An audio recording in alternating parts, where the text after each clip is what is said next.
Hello, my lovelies. I'm Ginny O, the author with no last name, and this is Ginny O Talks, the part of the channel where I talk about things in the creative community.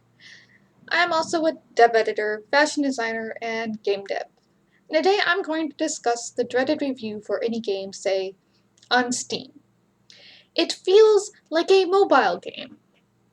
This review line is usually presented without context, and from what little tone I can gather from the internet, not much. It's generally negative in connotation. No serious gamer likes mobile games.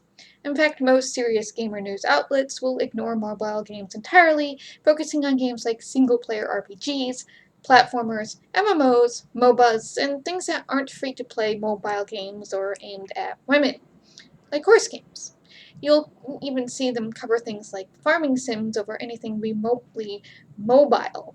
Unless it's Genshin Impact, because I guess there are enough people playing Genshin Impact, makes a difference. Or there's enough controversy around it, the outrage news cycle can find enough to say about it. Despite this, even smaller, lesser-known mobile games like Super Stylist, a fashion-style game for girls, are raking in at least $1 billion every year in comparison to, say, an MMO like World of Warcraft, and bringing in $79 million a year.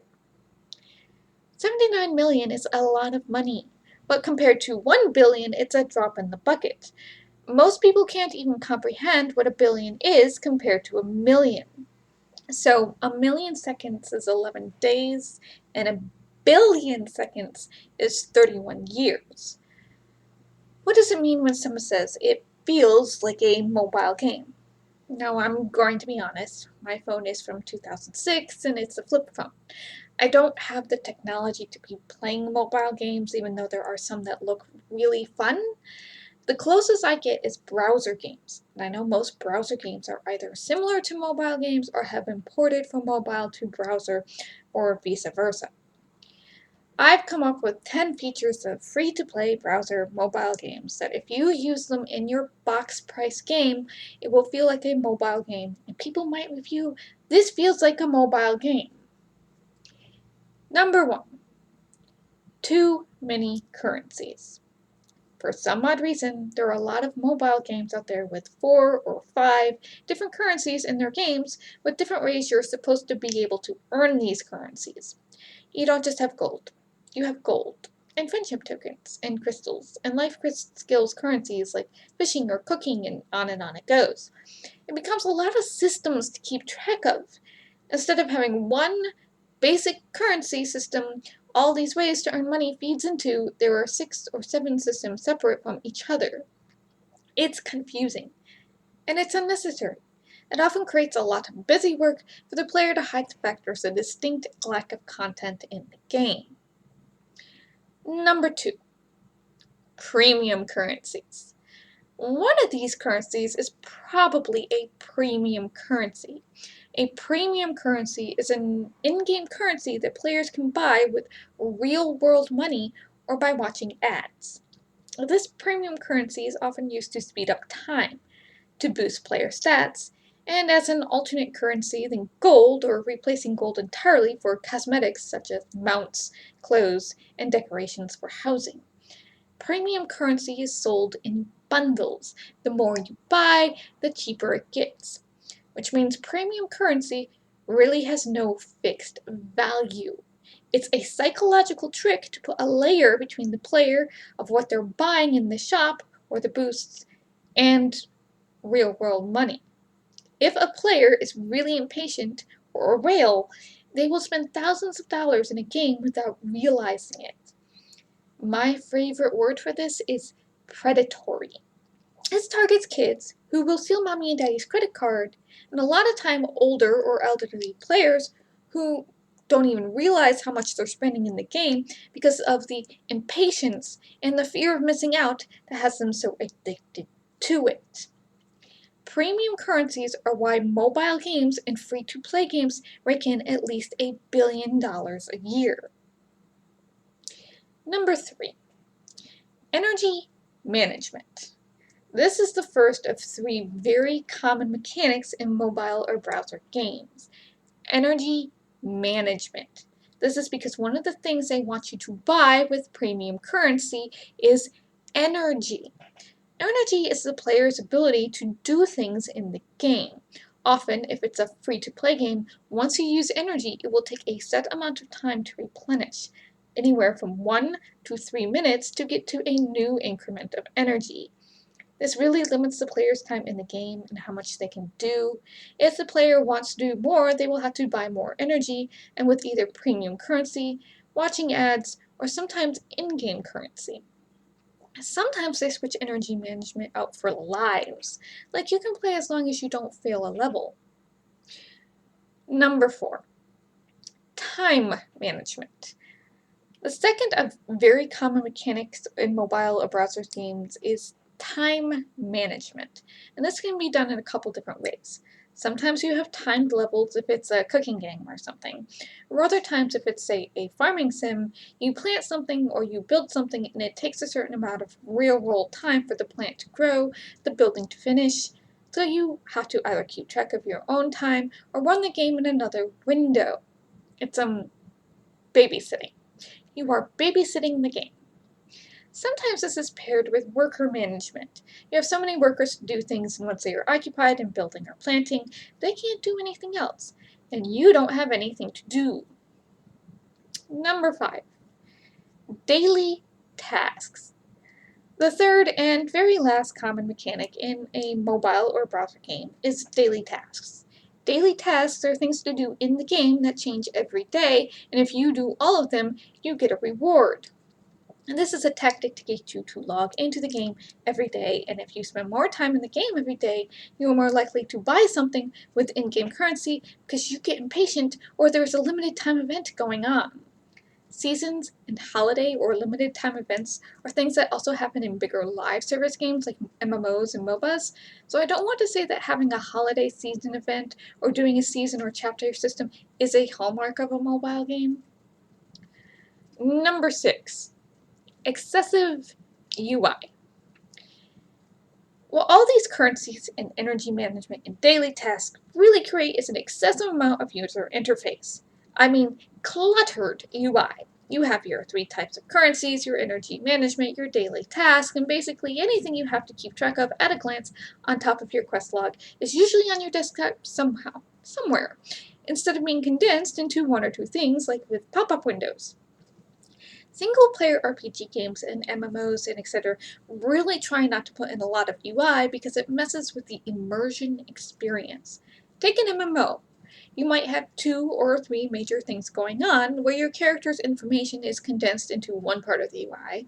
If it's a combat game, then there will be your skills in another UI, and then a third system which might be a sliding tab system from the side of the screen, or a phone UI, or even a map UI with buttons to bring up everything else you might need like inventory and quest log, etc. And for maximum user immersion, these can be turned off.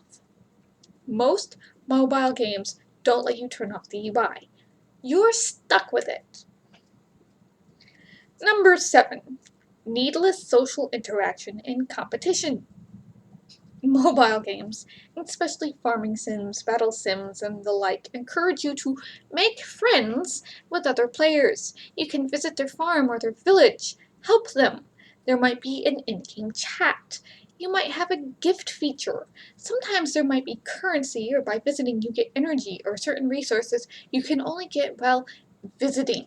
It's usually shoehorned in and needless, and you'd really rather not, and you'd wish they make it somehow so you can buy all these resources at your farm or make them, and turn off energy management and time stuff entirely, or at least have an upper limit on the timed things, no more than 15 minutes maybe.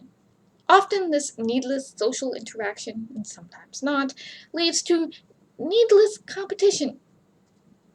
Look, if I'm playing a word game, something that I want to be as anxiety-free as possible, the last thing I want is to be forced into timed competition for prizes.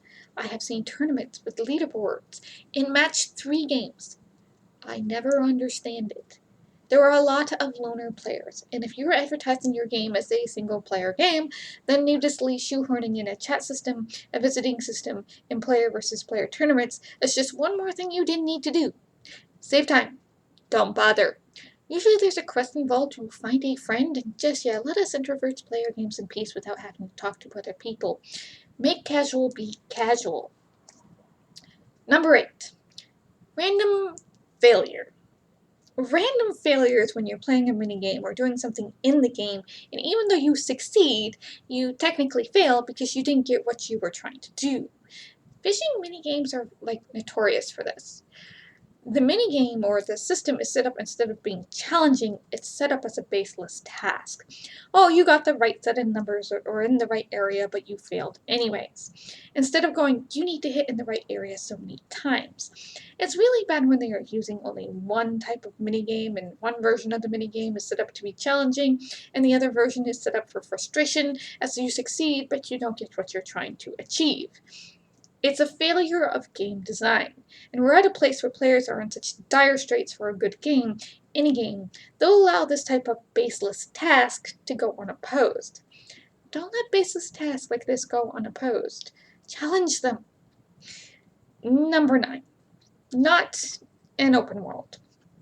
Your game is set up with little instance maps where the player has to go between load screens to get from place to place. It's not open world. This closed map system is a system holdover from the 90s. It's okay to zone lock things, but putting in load screens between every little small map slows the game down and slows the player down, and the game world feels less cohesive. It works if you're a mobile game because supposedly mobile games can only load up so much at a time, but if you're doing a desktop or console game with a large map, make it open world. Zone lock as much as you want, just stop the loading screens. Your players will thank you. Number 10. Closed loop story. I put this last because I'm an author, and unfortunately I know how a lot of game companies work. Story is usually the last thing on their minds, and it shows. Many of these small single-player games and mobile and browser games have one thing in common, a very limited closed-loop style of story. For a farming game or a racing game, you're rebuilding your farm or your stable and becoming the best horse racer. Maybe there's a fine grandpa stuck in there somewhere. There's a defined beginning and end to the story as presented in the opening of the game. You know the tropes. You know you're going to have a defined set of tasks. It's all very comforting and has a limited amount of playtime, and it's very hard to continue the story without knocking the player back to square one. Replayability may or may not even be a factor. Or you might not have enough difference in the mechanics to be able to have different ways to play the story even. There is obviously a market for these casual type of story games. Say you're doing a farming sim. Well, if you want the player to keep going, there's going to have to be new maps, new cosmetics, maybe they're going to have a bunch of different farms doing different things, and there's going to have to be a broader story to the game than win races and become champion or restore family farm. Maybe you're doing a farming co-op, or working towards something for 4-H, or fighting against big farming. Or maybe once you win the championship, you open your ranch into a horse rescue. I don't know. The appetite for content because of live service games and because of the limited events and so on in mobile games and MMOs has really changed since the late 90s and the early 2000s. Players demand more for, honestly, less. So be prepared for them going, we seize your mechanics and demand story content and expanded maps. This is going to be especially true if you're serving a market that doesn't get a lot of games. Every game I've seen marketed towards girls that are horse games type of things, most reviews are asking for more quests/stories/content. It might be time to up the importance of your writing room and give more than a couple hours of story. So when you're designing your game, take a hard look at what you're doing and make sure you don't have too many currencies with supporting systems for those currencies. Mechanics that are there to slow people down or make them log in every day and aren't technically story content like energy management, time management, and daily tasks. Clear up any cluttered UI. Take out needless social interactions and competition. Eliminate random failure from tasks. Create an open world and expand your story beyond the basics. Then potentially your game won't feel like a mobile game. And maybe you won't get that review. Thanks for listening. I hope this helped. Take care of yourselves, my lovelies. Bless, stay safe, and as always, I'll see you in the next video.